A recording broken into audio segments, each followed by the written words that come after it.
En 5 años voy a escuchar a los presidentes de las empresas diciéndome no encuentro el talento que hicimos, es decir, no tenemos a la gente que necesitamos para el desarrollo claro, y eso impacta la competitividad del país. Esa es una pregunta de justicia frente al joven, pero de competitividad frente al país. Bienvenidos a Un Paso Adelante. Soy Mauricio Rosillo y como parte del equipo Bancolombia me sorprendo todos los días con la visión y capacidad que tienen los empresarios y emprendedores de nuestro país. Y este espacio es precisamente para conversar con ellos. Un saludo muy especial, bienvenidos a Un Paso Adelante, este podcast en donde queremos resaltar temas positivos de impacto económico, social, transformacional en nuestro país y asimismo en los otros países donde nos ven, particularmente en Centroamérica. Hoy tengo una invitada de lujo, una persona muy especial a quien admiro y aprecio muchísimo, Claudia Restrepo. Yo cariñosamente le digo la rectora, mi rectora. Hay mucha gente que le dice la profe, porque pues lleva muchos años siendo profesora, y eso es muy, muy, muy importante. Es la primera mujer que lidera la institución EAFIT, una institución muy importante en Medellín, en más de 6 décadas. Eso es algo increíble, Claudia. Claudia tiene pues muchos años de experiencia, se ha destacado en el diseño y gestión de programas de impacto social y en áreas como educación, cultura, ciudadanía y hábitat. Antes de ser rectora de EAFIT, Claudia ha ocupado pues muchos cargos muy importantes en el sector público y en el sector privado. Voy a mencionar algunos: Vicealcaldía de Educación, Cultura, Recreación y Deporte de Medellín, asimismo Secretaria de Educación de la Gobernación de Antioquia, la Gerencia del Metro de Medellín y la Subdirección de Confama. Y también ha participado en múltiples juntas directivas del sector público y del sector privado y ha estado pues en muchas actividades culturales de la región. Claudia, bienvenida, un verdadero gusto tenerte acá. Gracias por estar acá. No, pues qué delicia. Gracias, Mauricio. Un paso adelante, vamos a ver cómo nos va. Yo luego les digo como le digo yo a Mauricio. esa para el final, para el cierre. Claudia, lo primero pues quisiera felicitarte a ti y a FIT. Ya son 65 años. No se me notan los 65. No se te notan para nada. Eso me parece pues increíble, porque la verdad AFIT ha sido una entidad educativa que ha transformado a muchos jóvenes, la educación en Medellín, pero asimismo muchas personas de Colombia van a estudiar AFIT, y eso pues sin duda alguna es un paso adelante. Y nos gustaría que nos compartieras un poco cómo ha sido esa evolución de la universidad en todos estos años, qué es lo que ha permitido ese paso adelante para que AFIT sea lo que es hoy en día, que es un referente nacional e internacional en materia de educación en múltiples materias. Mauricio, te voy a decir una cosa que las universidades tienen una belleza, y es que las universidades siempre conservan el ADN de sus orígenes. Si una universidad es fundada por profesores o si una universidad es fundada por escolares, por estudiantes. El caso de AFIT fue fundada por líderes empresariales que en su momento vieron la necesidad de crear una institución que formara a los líderes que iban a jalonar el desarrollo económico, social, territorial de Antioquia en ese momento, en 1960. Y yo creo que ese ADN le ha generado mucha audacia, mucha innovación y mucha dinámica de conexión a la Universidad de AFIT en general. Entonces eso hace que en 65 años, yo siempre suelo decir, yo no estoy trabajando para la universidad de hoy, sino para la universidad del futuro. Porque yo me gradué de AFIT, yo soy afitense de formación en pregrado, y te voy a decir que de la universidad que yo me gradué a hoy es otra universidad. Es otra cosa distinta. Pero a veces tengo en mi equipo algunos que están más jóvenes que yo, que se graduaron en otra etapa, y conversamos de la universidad a la que nos graduamos, y claramente ellos nos dicen, no, yo me gradué de otra. Entonces, ¿yo qué creo? La educación exige, la educación universitaria además tiene como una tensión permanente entre la custodia de la tradición y entre la revolución del conocimiento.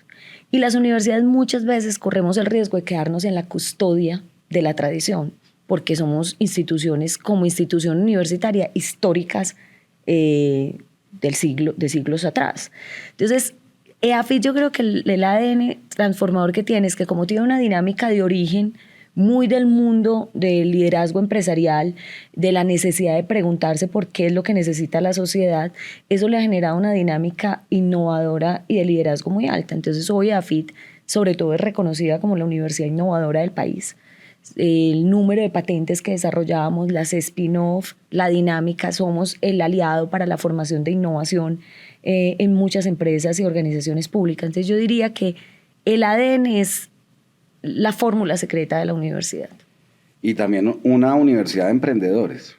Sin duda, porque cuando tú desarrollas una universidad que tiene una dinámica de creación todo el tiempo, las 3 palabras claves de AFIT son inspira, crea, transforma.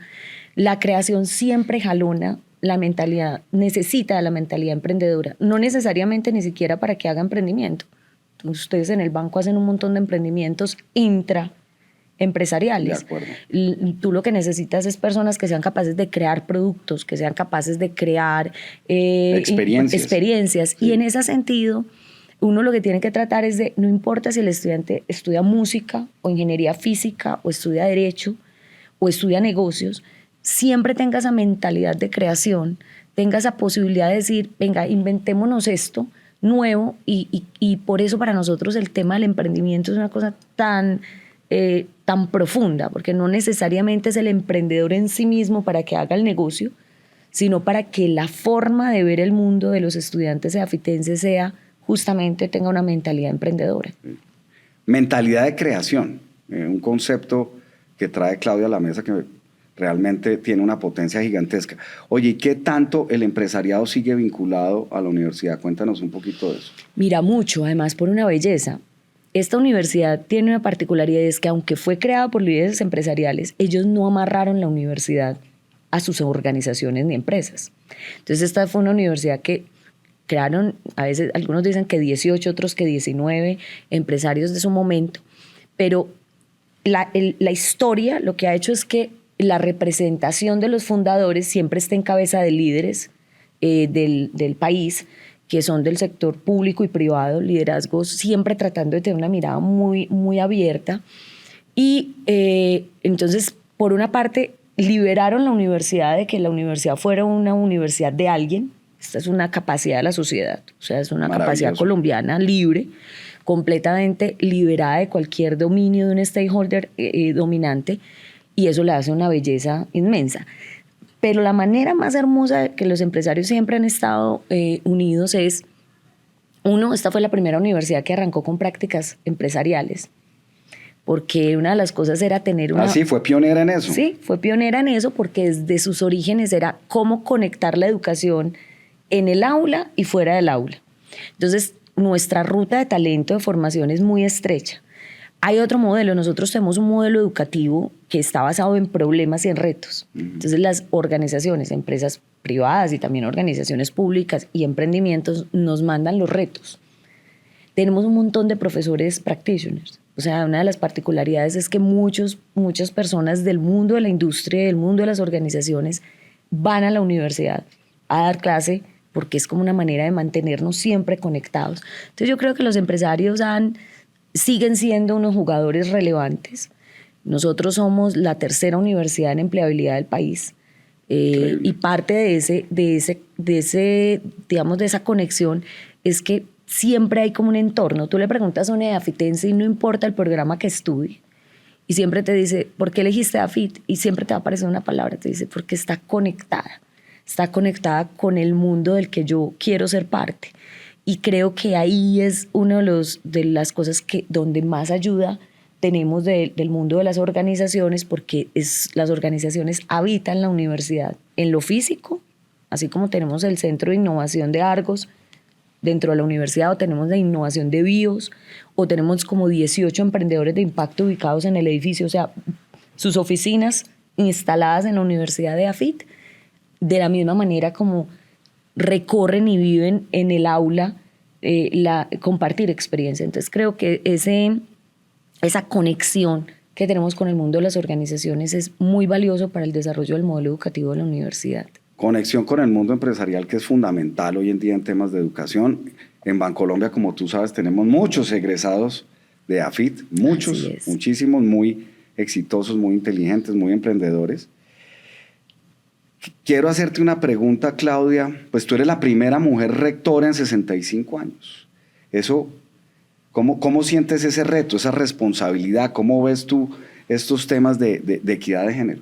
Pues ve, yo lo primero que te quiero decir es que yo me sorprendí que mi universidad eligiera una mujer. Es más, te voy a contar una cosa así, de esas como yo que soy imprudente siempre, y es cuando a mí me dijeron que me postulara para la rectoría de la universidad, sí, no está preparada para elegir a una mujer todavía. O sea, yo creo que yo misma haciéndome Sí, las mujeres a veces nos ponemos nosotras mismas nuestras barreras. Autolimitación, sí. Nos autolimitamos, decimos, no, pues yo no voy a quedar. Los techos de cristal. Esos techos que son muchas veces barreras culturales. Entonces, lo primero es que creo que a mí en lo personal me enseñó que era mi sesgo, ni siquiera el sesgo de la universidad. La universidad no solo estaba preparada, sino que estaba deseosa de una dinámica, digamos, aquí se sumaban dos cosas, y era tener una mujer y tener una graduada de la universidad. Claro. Liderando la universidad. Claro. Entonces era la combinación de la misma universidad permitiéndose que su talento fuera el que llegara a la universidad. Entonces, lo primero es decirte que para mí fue como un aprendizaje personal.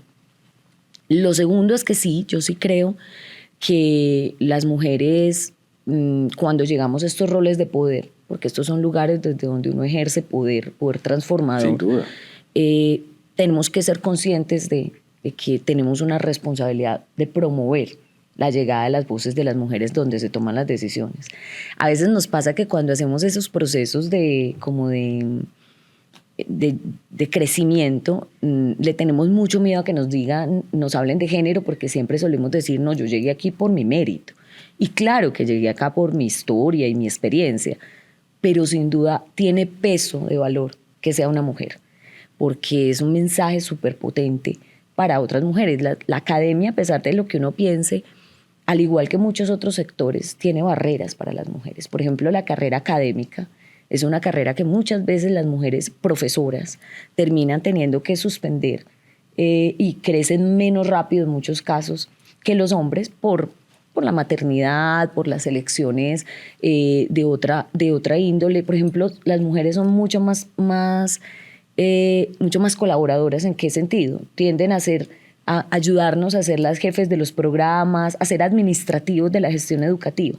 Y eso, sin duda, retrasa tu ejercicio de investigación académico. Claro. Los hombres son un poquito más arrolladores en eso, como yo estoy en mi carrera. Entonces, yo creo que para mí ha sido como entender cómo dinamizar las voces de las mujeres en estos lugares, cómo facilitar, cómo diseñar un estatuto profesoral, por ejemplo, que tenga en consideración que hay asuntos de género que nosotros podemos, como mínimo, mitigar para evitar los desequilibrios de género, que yo creo que todos los tenemos porque estamos adaptados a una sociedad que habla un lenguaje más masculino que femenino en muchas dimensiones, que no es culpa de los hombres, es culpa de todos, un poco de cómo se han generado las dinámicas. Entonces yo siento es como un orgullo, un aprendizaje constante, y yo creo que un sentimiento de responsabilidad de poner voces de mujeres, y creo que también de, digamos, diferentes en entornos de toma de decisión.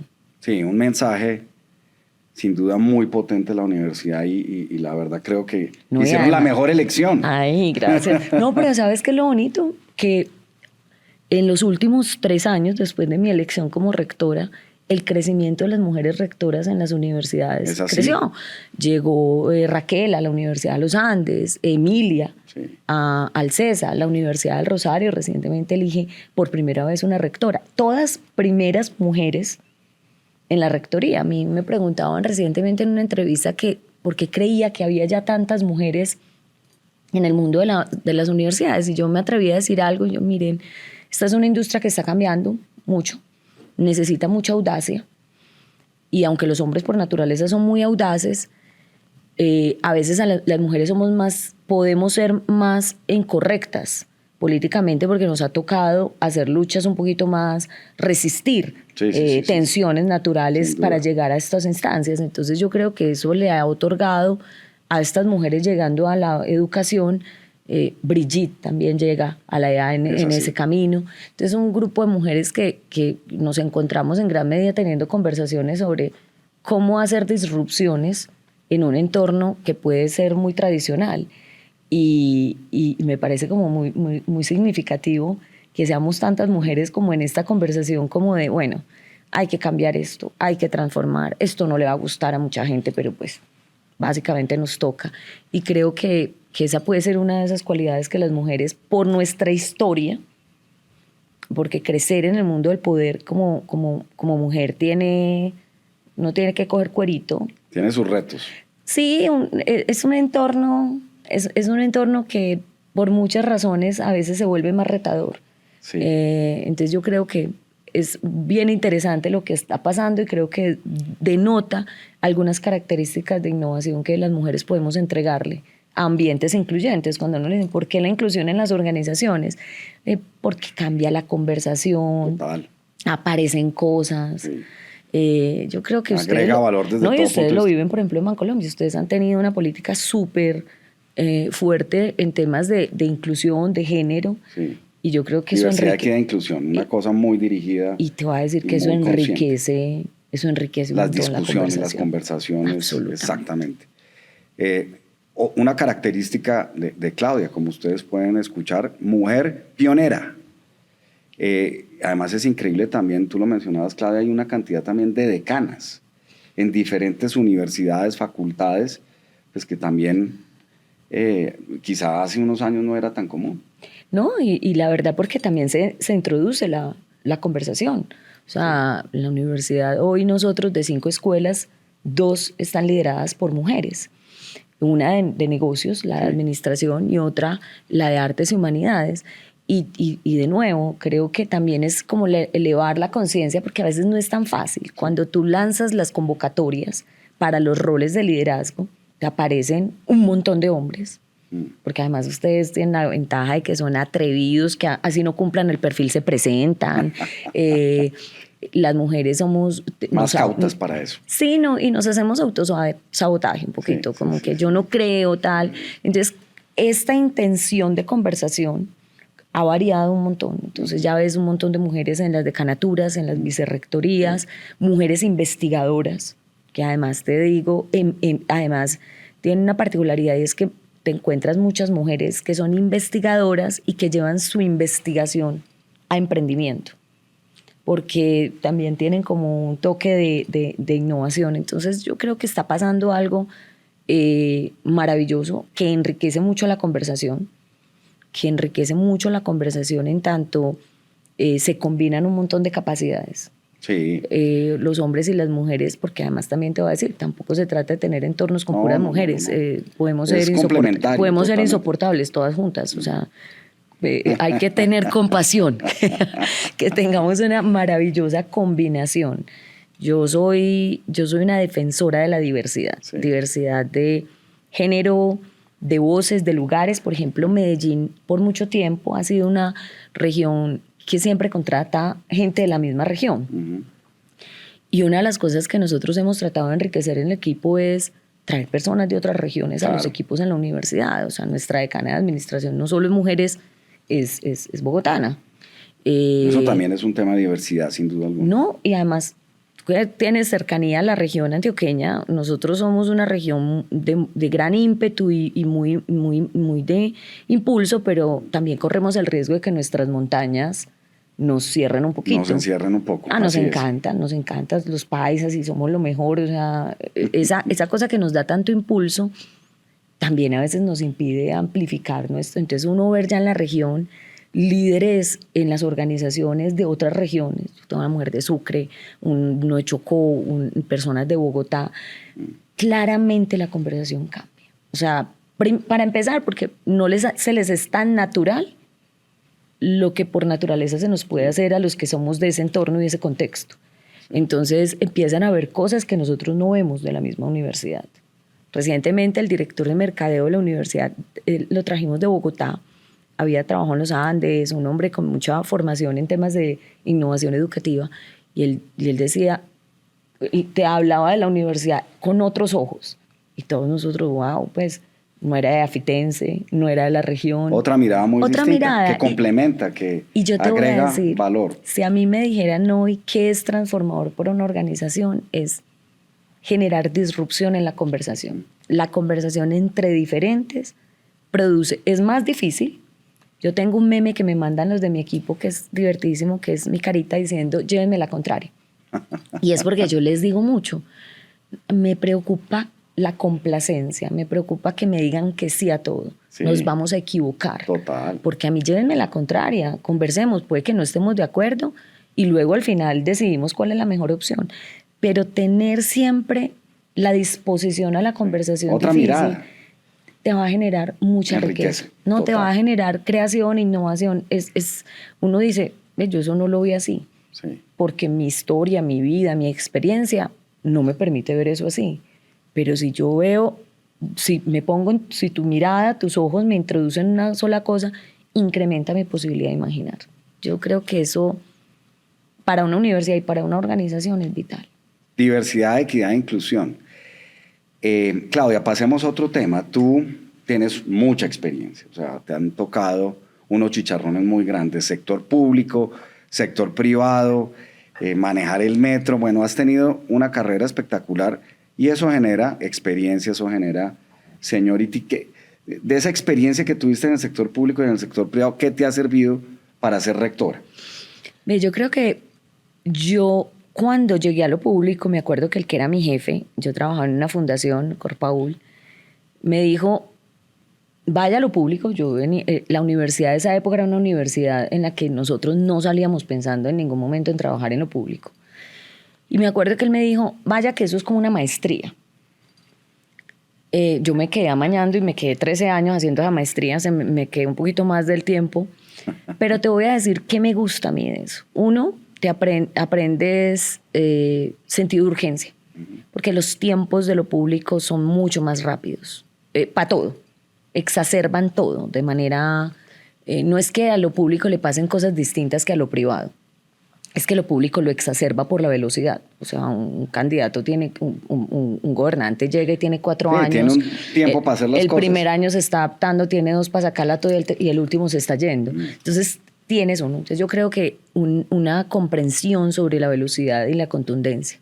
2, acostarse sin resolver los problemas. Yo creo que ese es un gran aprendizaje. O sea, uno aprender a vivir con que te acuestas y no. Yo siendo secretaria de Educación me acostaba todos los días sabiendo que no había resuelto el acceso y que tenía problemas de calidad y que tenía que dormir y al otro día volver a hacer otro pasito más para avanzar. Entonces creo que eso ayuda un montón a que uno adquiera carácter. O sea, uno pueda... El cuerito del que hablabas. Sí, ese cuerito, porque uno dice como, ok, calma, respira, no lo vas a lograr. O sea, el estrés, no. Y una tercera que me fascina, que mi vida en lo público y en lo privado ha sido en roles muy desafiantes. Y creo que aprendí un concepto que lo llevo mucho a la universidad y me encanta, es tensión creativa. Yo digo, hay que vivir tensionaditos. Templadito bacano, como dicen en Medellín. Templadito bacano, yo les digo tensionadito creativo. O sea, vivamos, yo no les puedo prometer que no vamos a estar estresados, tenemos que estar tensionaditos. El mundo está cambiando a unas velocidades inmensas.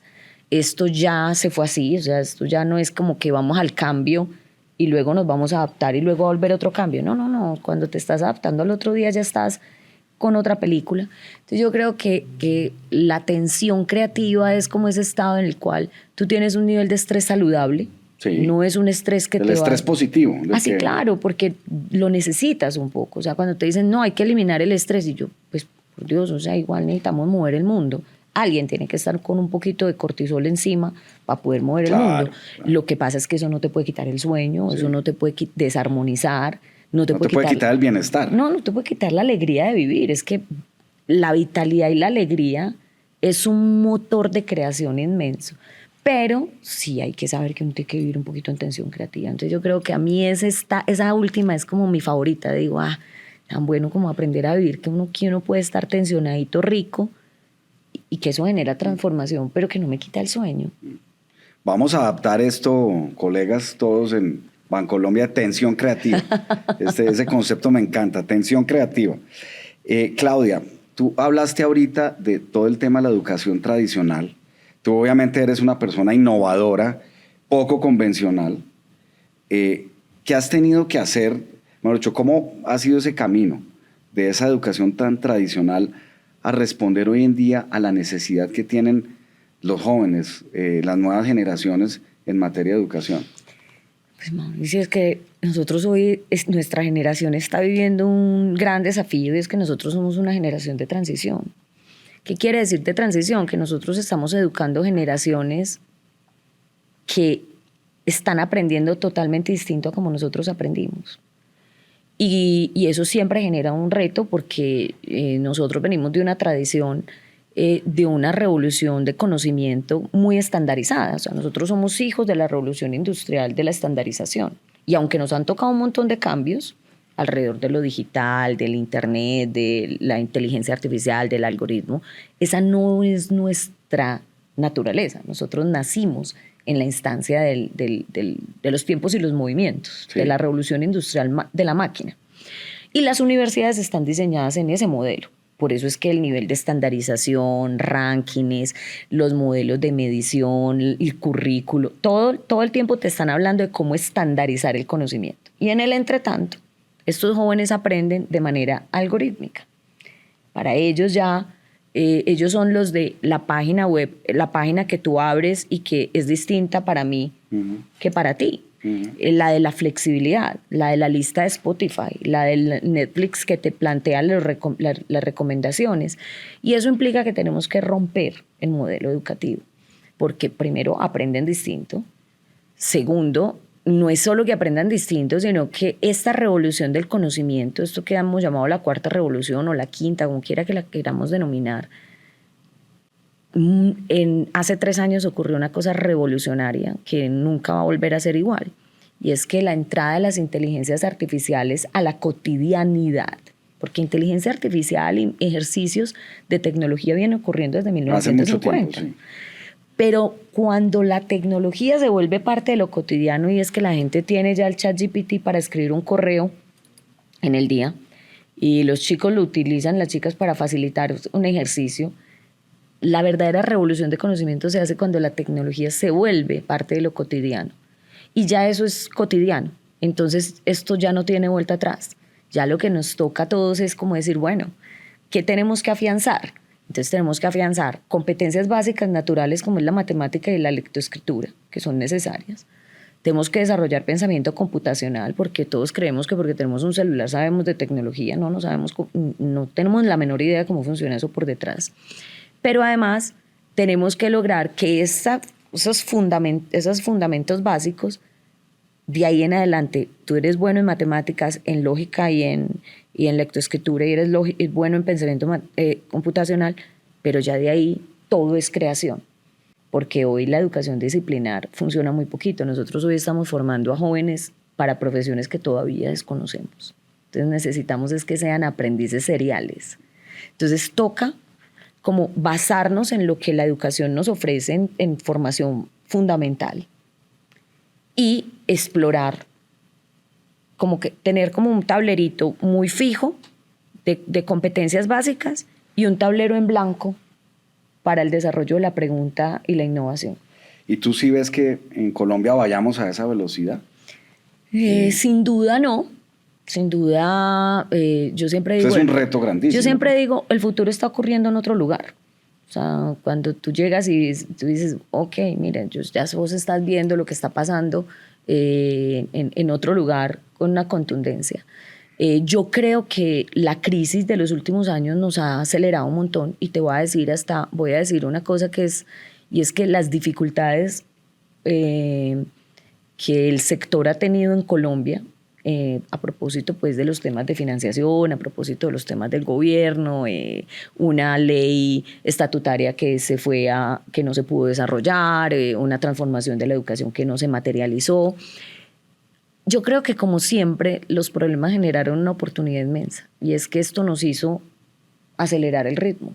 Entonces las universidades nos tuvimos que pellizcar también, como venga. Salir de la zona de confort un poquito. No, total, es que yo te digo, la crisis puede ser muy compleja pero tiene una particularidad y es que nos saca la zona de confort. Y yo creo que eso intensificó la creatividad de las universidades. Yo hoy veo una conversación sustancialmente distinta en las universidades de hace 5 años. Yo, por ejemplo, me sorprendí el año pasado en una reunión de ASCUN, de la Asociación de Universidades, y nos hicieron como un cuestionario de esos rápidos de ¿usted qué cree que es lo más importante para la educación?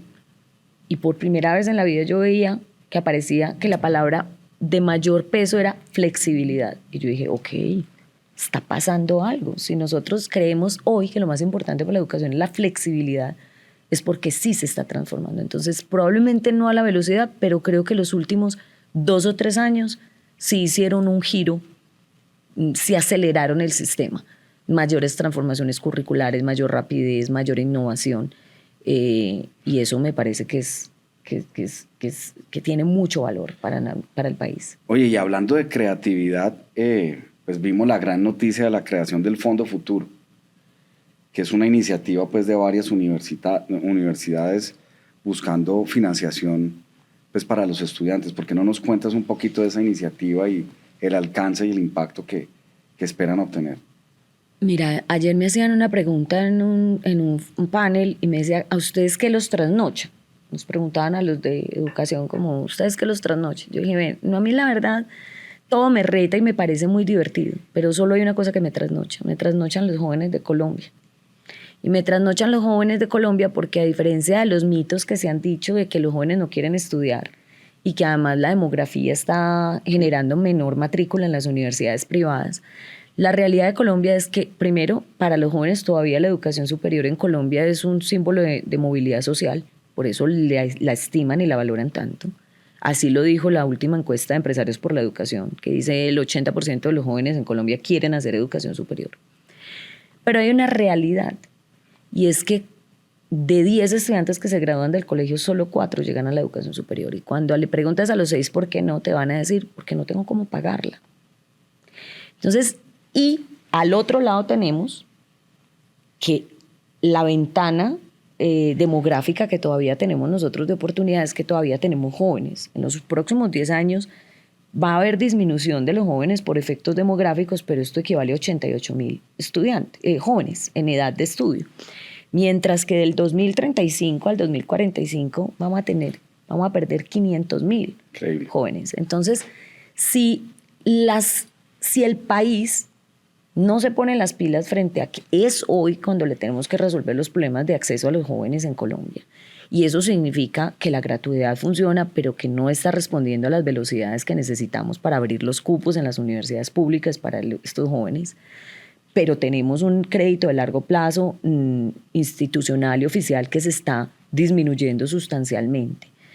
Y que este sistema educativo que es mixto, o sea, público y privado, ha impedido, porque las privadas que somos realmente no oficiales, pero somos públicas, no tenemos tampoco, a través de nuestros sistemas de becas y demás podemos generar acceso, nos toca ser muy creativos con diferentes fórmulas. Y el Fondo Futuro es una fórmula de muchas, que lo que busca es resolver el crédito educativo de largo plazo, que el país no tiene eso resuelto, porque el único crédito de largo plazo ha sido público y hoy está pasando por un momento de disminución.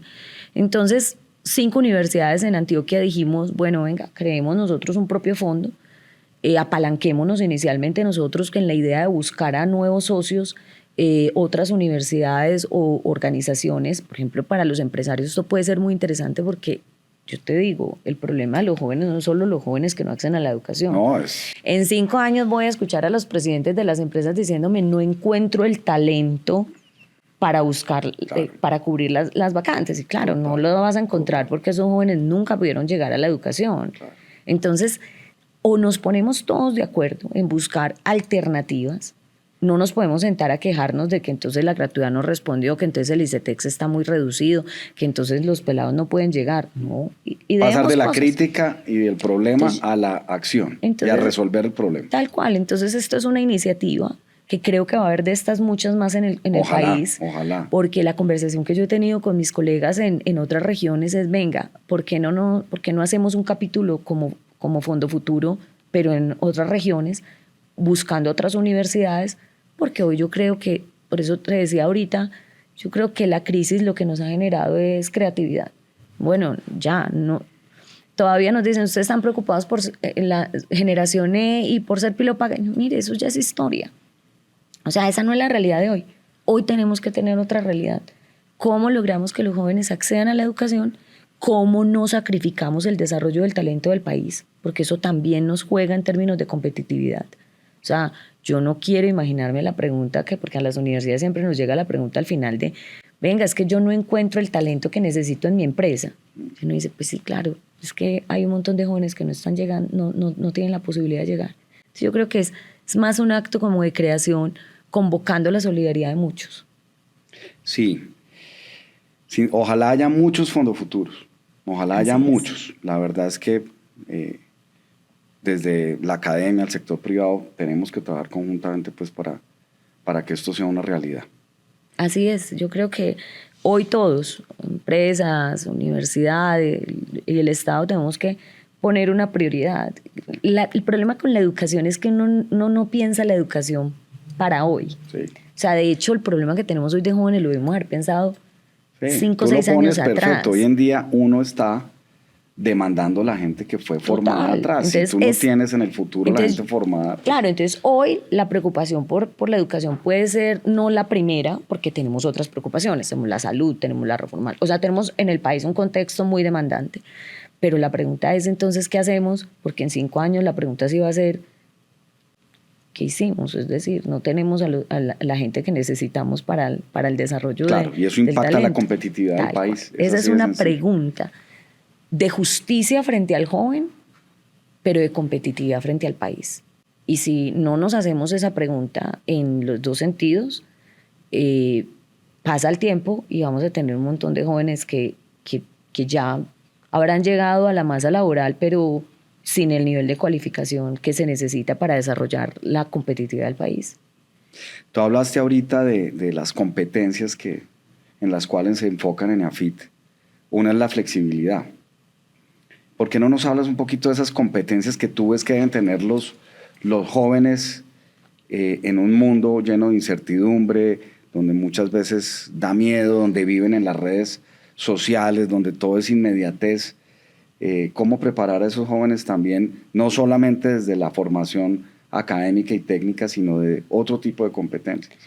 Mira, cuando uno ve el informe del Foro Económico Mundial sobre las competencias del futuro, que ellos tienen un informe que sacan cada tanto, que nos da el marco de referencia como de competencias que van a ser relevantes para el mundo del trabajo y el mundo de la vida, porque yo soy una defensora cuando me dicen que la educación es para el florecimiento humano y no para el trabajo. Yo digo, yo no conozco quién florezca humanamente sin el trabajo, porque es parte esencial de nuestra vida, nuestro hacer. Así como soy, así como tengo, así hago. Y el hacer me dignifica. Entonces, cuando uno ve esas competencias que nos van a permitir vivir y desarrollar nuestro hacer, el Foro Económico Mundial destaca 5 y todas son lo que nosotros llamamos power skills, sí. o algunos dicen blandas. Competencias blandas que no son tan blandas. Que no son tan blandas y son pensamiento crítico, pensamiento creativo, liderazgo, resiliencia. O sea, te voy a decir, de las 5, la única asociada, digamos, a cosas técnicas es inteligencia tecnológica, o sea, apropiación de tecnología. Entonces, hoy, cuando vos ves esto, ante qué nos estamos encontrando, es la necesidad de jóvenes que dominen la posibilidad de hacer crítica en un contexto con exacerbación de información. Entonces vos ya no sabes qué es verdad y qué no es verdad. Entonces, si vos no tenés pensamiento crítico, no sos capaz de hacer una reflexión de dónde salió esto. Porque es mi pregunta cuando los chicos usan inteligencia artificial en un trabajo conmigo, que además los impulso a que lo hagan. Yo soy la profesora totalmente distinta de que entonces no usen inteligencia. Entonces no los pongo a hacer ensayos para que no usen la inteligencia artificial. Y yo, no, que la hagan con la inteligencia artificial. Lo que pasa es que la tienen que hacer tan bien, porque tienen que saber preguntar, tienen que saber cuando ella está alucinando, cuando ella se está inventando una cosa para complacerte, porque ella es complaciente. Tener el criterio. Tener el criterio. Entonces, 1 es fortalecimiento del criterio. 2, el fortalecimiento emocional. Sí. Porque, ¿qué pasa? Yo creo que el modelo educativo anterior ha sido privilegia mucho el desarrollo cognitivo, la mente. Nosotros fuimos resultados de la razón. Kant y el desarrollo del pensamiento racional a full, que es una belleza. Lo que pasa es que la mente nos juega unas pasadas si el corazón no está estable. El Papa Francisco decía una cosa preciosa y decía que la educación debía conectar mente, corazón y manos. Así es. Y así es. Porque parte del problema que nosotros hoy tenemos es que cuando un joven se encuentra frente a una mentira mediática, informativa, lo que sea, tiene que hacer una reflexión crítica, tiene que tener el corazón tan bien puesto que la emoción no lo distorsione, porque entonces la emoción le va a decir, a mí eso me gusta, no me gusta, le tengo miedo, me da rabia. Entonces tiene que tener el corazón templado, o sea, como templanza, como decía Aristóteles, la templanza como una gran virtud, y tiene que tener la capacidad de ejercer y de materializar, a resolver el problema a partir de eso. Entonces, hoy la educación, en estos días en una estudiante me decía, profe, es que no entiendo por qué nos cambiaron el currículo de comunicaciones, nos quitaron la materia tal que es súper importante para la disciplina. Yo dije, sí, hoy, pero es posible que esa materia en 2 años no la necesites. Ese tiempo que tú dedicabas a esa materia es un tiempo que nosotros hoy estamos dedicando a que tú aprendas a poner problemas, a hacer retos, a hacer desafíos, a tener modelos de aprendizaje más flexibles en la medida en que vas a aprender esa disciplina y puede que cuando ella ya no sea útil vas a aprender otra, porque en últimas hoy lo que nosotros tenemos que ser aprendices seriales. Entonces yo creo que lo que tenemos es que buscar modelos dentro y fuera del aula que intensifiquen la formación de las capacidades humanas, porque hoy esas son las capacidades que vamos a necesitar para poder utilizar la potencia de la tecnología, de la inteligencia artificial y todo lo que venga de las tecnologías emergentes, pero humanizarlas. La belleza, la imaginación no la tenemos sino nosotros. La emoción y la imaginación, eso no... Emoción, imaginación. Acá se podría uno quedar conversando con Claudia horas. La verdad es que absolutamente fantástica como siempre, Claudia. Yo te voy a hacer una última pregunta y tiene que ver, es decir, con algo que hacen muy bien en Antioquia y que tú lo has trabajado desde diferentes roles, y es cómo trabajar más conectadas las universidades, el sector privado y el sector público. ¿Qué recomendación le darías tú al país y a otras universidades en ese sentido? Porque claramente ustedes tienen esa conexión con el mundo empresarial, también con el mundo público, pero si esto se pudiera hacer de una forma mucho más colectiva, masiva en el país, pues lógicamente el impacto sería muchísimo mayor. Yo creo que hay un principio de origen filosófico, y yo siempre voy a ir a la filosofía porque siempre creo que uno tiene que preguntarse los qué para entender los cómo. Y yo creo que hay un qué en Antioquia que es muy valioso, y es que todos tenemos sentido de valor público. O sea, las empresas siempre desde sus orígenes han tenido la responsabilidad de entender que no solo es el contexto empresarial, sino que la empresa tiene valor público. La universidad entiende que su responsabilidad es generar valor público, y el Estado por naturaleza, pues su esencia es hacer eso. Entonces, partir de un punto común, y es que todos entendamos que el desarrollo del valor y el bien público es una decisión colectiva que recoge a públicos, a privados. Cuando uno tiene esto, los problemas, yo creo que Antioquia tuvo una crisis inmensa que se volvió una gran oportunidad, y es que en los 90 tuvimos unos problemas absolutamente, o sea, éramos inviables. Medellín era inviable, la ciudad más peligrosa del mundo con mayor número de muertes. O sea, la posibilidad era o te vas o te quedas, y si te quedas vamos a resolverlo entre todos. Entonces yo creo que ese sentido de urgencia que nos dio nos habilitó a saber que entre todos teníamos que resolver el problema, y el problema no era exclusivamente de ninguno. Entonces tú ves ves que cada problema tenía, bueno, la universidad puede hacer esto, las empresas podemos hacer esto y el mundo público lo hace. Y eso dio paso al CUE, a esa gran, de hecho... gran iniciativa. Sí, claro, que además hoy el presidente es Juan Carlos Mora, así es. Presidiendo el CUE. Y creo que en muchas ocasiones yo he ido a otras regiones que me preguntan un poco de cómo montamos el CUE aquí. Yo me acuerdo recién en Manizales, el año pasado, me decían, decime cómo transferimos esto que el CUE hace acá a la región, cómo lograr que el problema... Y yo te voy a decir, creo que la disciplina de la conversación. Yo le dije, ¿qué tanto se reúnen ustedes? No, luego perdemos ritmo. Esto es un escenario casi que a veces de disciplina, de disposición de capacidades, cuáles son las capacidades del uno, las capacidades del otro, y sin duda liderazgos comprometidos, o sea, porque es que tiene que haber compromisos. No, pues. es que, por ejemplo, el CUE es una iniciativa potentísima, pero si no hay 4 o 5 líderes que estén diciendo sí o sí, porque uno con estas agendas, el tiempo es el valor más escaso que tenemos nosotros hoy. Cuando uno está liderando, lo único que uno no tiene es tiempo. Entonces tiene que decir, esto parece no ser urgente, porque esas problemáticas no son urgentes, pero sí son importantes. Entonces, si no las priorizo hoy, no voy a desatar las soluciones del futuro. Yo creo que también es como la capacidad que uno tiene de entender, mire, el CUE no atiende asuntos urgentes.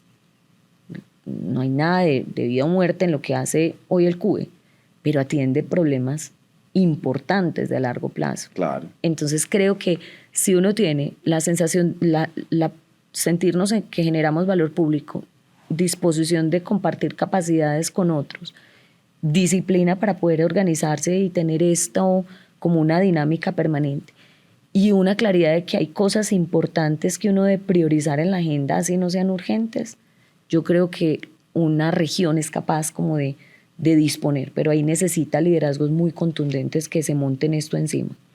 Muy buen consejo, y ojalá entre todos sigamos trabajando en ese trabajo de ese triángulo, academia, sector público, sector privado, buscando intereses comunes y lograr dar un paso adelante pues en el desarrollo de nuestro país en los diferentes frentes. Pues, profe, mi rectora, muchísimas gracias por esta conversación. Ha sido muy inspiradora, muy motivante. Como ustedes ven, pues Claudia es una persona divertida, inteligente, irreverente, absolutamente fantástica, entusiasta, una gran líder que sin duda esto donde les digo yo, como le digo a Mauricio es divertido, pero más por la tarde-noche. Más por la tarde-noche, sí, es verdad. De verdad, muchas gracias por liderar, por construir país. Yo te digo, yo ya estoy después de esta conversación estoy que me vuelvo alumno de AFIT.